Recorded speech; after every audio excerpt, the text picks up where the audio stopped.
बाज़ औक़ात लोग ख्वाब में किसी को जादू करते हुए देखते हैं या किसी आमिल को या अपने किसी रिश्तेदार को देखते हैं कि वो आप पे जादू कर रहा है या करवा रहा है। और बाज़ औक़ात आप अपने किसी रिश्तेदार को अपने पे जादू करते हुए देखते हैं या बाज़ औक़ात आप अपने किसी बहन भाई पे या किसी रिश्तेदार पे किसी को जादू करते हुए देखते हैं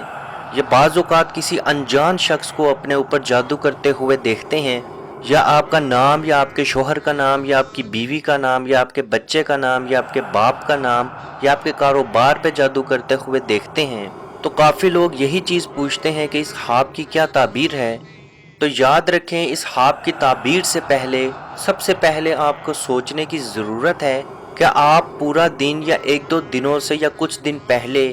जादू के बारे में या जादू होने के बारे में सोच रहे थे, क्योंकि बाज़ औक़ात जो दिमाग में आपके चीज़ चल रही हो वही चीज़ आपको ख्वाब की शक्ल में नज़र आ जाती है, या बाज़ औक़ात शैतान भी किसी आमिल या किसी रिश्तेदार की शक्ल लेके आपके ख्वाब में आ जाता है और आपको दिखाता है कि आप यही सोचते थे कि यही शख्स आप पे जादू करवाता है, तो ये देखो आप पे ये जादू करवा रहा है। और अगले दिन आप उठते साथ यही सोचते हैं कि देखा, मुझे पता था कि वो शख्स मेरे पे जादू करवाता है और अब तो मैंने ख्वाब में भी उसको अपने पे जादू करते हुए देख लिया, तो यकीनन वही शख्स मेरे पे जादू करवा रहा है। और वो इसी परेशानी में दिन गुजारना शुरू कर देता है। या बाज़ औक़ात ऐसा भी होता है कि आपके ख़ानदान में एक चीज़ बहुत ज़्यादा मशहूर होती है कि फ़लाँ रिश्तेदार जादू करता है या करवाता है, और आप उसके बारे में सोचते रहते हैं, तो ख्वाब में वही शख्स आपको जादू करता हुआ दिखता है। तो काफ़ी लोग यही चीज़ पूछते हैं कि इस ख्वाब की क्या ताबीर है। तो सबसे पहला सवाल अपने आप से आप ये करें, क्या आपने रात के अज़कार पढ़े थे, यानी कि अपने आप को अल्लाह की हिफाजत में दिया था, या शैतान आपके साथ खेल रहा था? क्योंकि रसूल पाक सल्लल्लाहु अलैहि वसल्लम का फरमान है, जो शख्स रात सोने से पहले आयतल कुर्सी, 3 कुल और सूरह बकरा की आखिरी 2 आयात जो कि 285 और 286 हैं, जो शख्स इनकी तलावत कर लेगा अल्लाह की हिफाजत में आ जाएगा। तो सबसे पहले अपने आप से ये सवाल ज़रूर करें, क्या आपने ये अज़कार पढ़े थे? अगर तो आपने ये अज़कार पढ़े थे, उसके बावजूद भी अगर आपको ख्वाब आया तो उसका जादू के मुतल्लिक सोचा जा सकता है। लेकिन अगर आपने ये अज़कार नहीं पढ़े और फिर अगर आपको ख्वाब में कोई जादू करता हुआ नज़र आया है, तो उसकी कोई हकीकत नहीं है। याद रखें, ख्वाब की 3 तरह की ताबीर होती हैं, यानी कि ख्वाब 3 तरह के होते हैं। एक, जो सिर्फ़ आपकी सोच की वजह से आपको ख्वाब नज़र आए। 2, शैतानी ख्वाब, जो कि डरावने भी हो सकते हैं या शैतान की वजह से हो सकते हैं। और तीसरा, वो ख्वाब जो अल्लाह की तरफ से आपको दिखाई दे। अगर तो आप चंद रोज़ पहले या कुछ वक्त पहले जादू के बारे में या अपने रिश्तेदारों के बारे में सोच रहे हों और वही शख्स आपको जादू करता हुआ नज़र आए, या कोई और शख्स आप पे जादू करता हुआ नज़र आए, तो याद रखें, ये सिर्फ़ और सिर्फ आपकी सोच का ख्वाब है। इसका हकीकत से कोई लेना देना नहीं। और अगर आप इसके बारे में ना सोच रहे हों, यानी कि आपने जादू के बारे में नहीं सोचा, ना ही कोई आपका ऐसा कोई रिलेटिव बीमार हो रहा हो जिसको देख के आपको ऐसा महसूस हो कि इस पे जादू हो रहा है, और अगर आप इसके बारे में सोच नहीं रहे, यानी कि आप जादू के बारे में सोच नहीं रहे, उसके बावजूद भी अगर आप ख्वाब में किसी को जादू करते हुए देखते हैं, तो याद रखें, ये एक फ़र्ज़ी ख्वाब हो सकता है, क्योंकि जादू की कुछ निशानियां हैं, और जब तक आप पे वो निशानियां ज़ाहिर ना हों, आप यकीन कर लें कि आप पे जादू नहीं हुआ। जादू की निशानियां कुछ यूं हैं: जिस्म पे नील के निशान नज़र आना, जिस्म पे कट के निशान नज़र आना, जिस्म में कमज़ोरी महसूस होना जबकि आपकी रिपोर्ट बिल्कुल क्लियर हो, कपड़ों का फट जाना या कीमती अशिया की चोरी हो जाना, सीने में घुटन महसूस होना, घर वालों से नफ़रत महसूस होना, अज़वाजी ज़िंदगी में एकदम से तकरार आ जाना, शोहर का बीवी से या बीवी का शोहर से नफ़रत शुरू हो जाना, जंगली जानवर देखना, ख्वाब में जंगली जानवर देखना, गोश्त देखना, नींद में रोना, नींद में सोते हुए झटके महसूस होना, और ऐसा महसूस होना कि किसी ने आपको पकड़ के हिलाया है, या ऐसा महसूस होना कि किसी ने आपको आवाज़ दे के उठाया है, या किसी को अपने साथ महसूस करना या पीछा करते हुए देखना, डरावनी शक्लें देखना, अपने ही घर के कमरों में जाते हुए डर महसूस होना, नींद का ना आना, वीरान जगह पे खुद को बार बार देखना, چھوٹی چھوٹی باتوں پہ بہت زیادہ غصہ آ جانا جبکہ پہلے آپ کو ان باتوں پہ غصہ نہ آتا ہو، سر، سینے، کندھے، کمر میں بوجھ محسوس ہونا، نماز، ذکر، قرآن سے کراہت محسوس کرنا،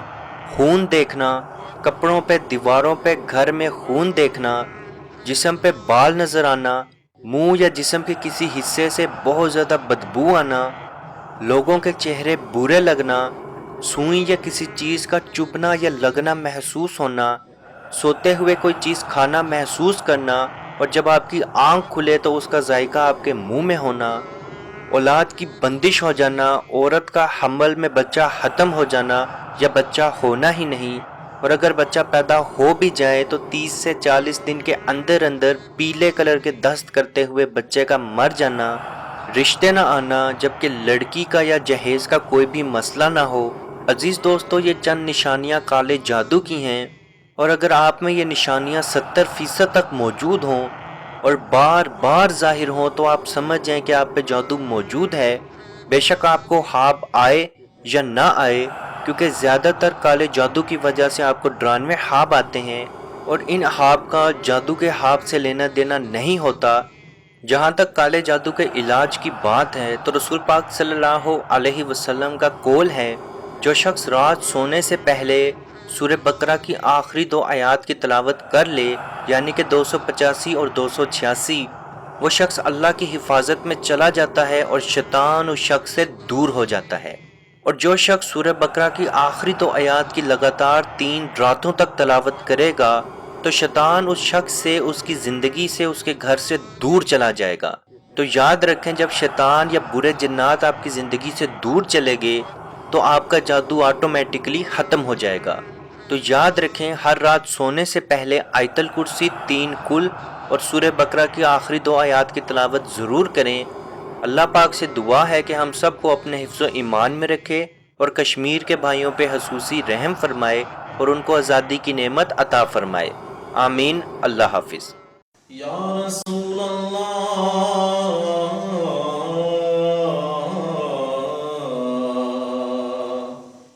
انظر حالنا، یا حبیب اللہ اسمع قالنا، اننی فی بحر غم مغرق ہز یدی سہل لنا اشقالنا۔ اے مالک و مولا کریم آقا صلی اللہ تعالی علیہ وسلم کے توسل کے ساتھ، اے مالک ہمارے اٹھے ہوئے ان گندے ہاتھوں کی طرف نہ دیکھ، مالک اپنا رحم اور اپنا کرم فرما، مقبوضہ کشمیر کے مسلمانوں کو آزادی کی نعمت سے مالا مال فرما۔ اے اللہ، اس حال کے اندر جب کہ ان پر ظلم و ستم ہو رہے ہیں، اس قدر ان پر مصائب اور آلام ہیں، اے مالک و مولا اس ماہ مقدس کی مقدس گھڑیوں کا صدقہ،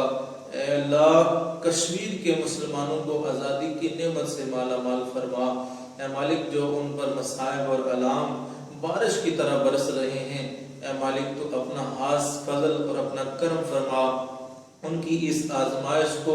اس امتحان کے اندر ان کو کامیاب فرما، ان کی اس آزمائش کو دور فرما۔ اے مالک و مولا اپنا کرم فرما، ان کو آزادی کی نعمت سے مالا مال فرما۔ اے مالک ہم گناہگار سیاہکار جو بھی ہیں تیرے محبوب کی امتی ہیں، تجھے تیرے نبی علیہ السلام کا، اس کی محبوبیت کا واسطہ دے کر تجھ سے دعا مانگتے ہیں۔ اے مالک کشمیر کے مسلمانوں کو آزادی کی نعمت سے مالا مال فرما۔ اے مالک ملک پاکستان کو استحکام عطا فرما، ملک پاکستان کی سرحدوں کی خیر فرما، ملک پاکستان کی سرحدوں پر پہرا دینے والے نوجوانوں کو الہ العالمین ہمت اور حوصلہ عطا فرما۔ ملک پاکستان اور دنیا کے اندر اسلامی مملکت کے جتنے بھی حکمران ہیں، اے مالک ان کو شرم و حیا عطا فرما۔ اے مالک ان کو کفار کی آنکھوں میں آنکھیں ڈال کر بات کرنے کا حوصلہ اور ہمت عطا فرما۔ اے مالک و مولا اسلامی ملکوں کو اکٹھے ہو کر، اے مالک و مولا کشمیر کی سلامتی کے لیے، حق خودارادیت کے لیے آواز اٹھانے کی توفیق عطا فرما۔ اللہم ربنا تقبل منا انکا انت السمیع العلیم وتب علینا یا مولانا انکا انت انت التواب الرحیم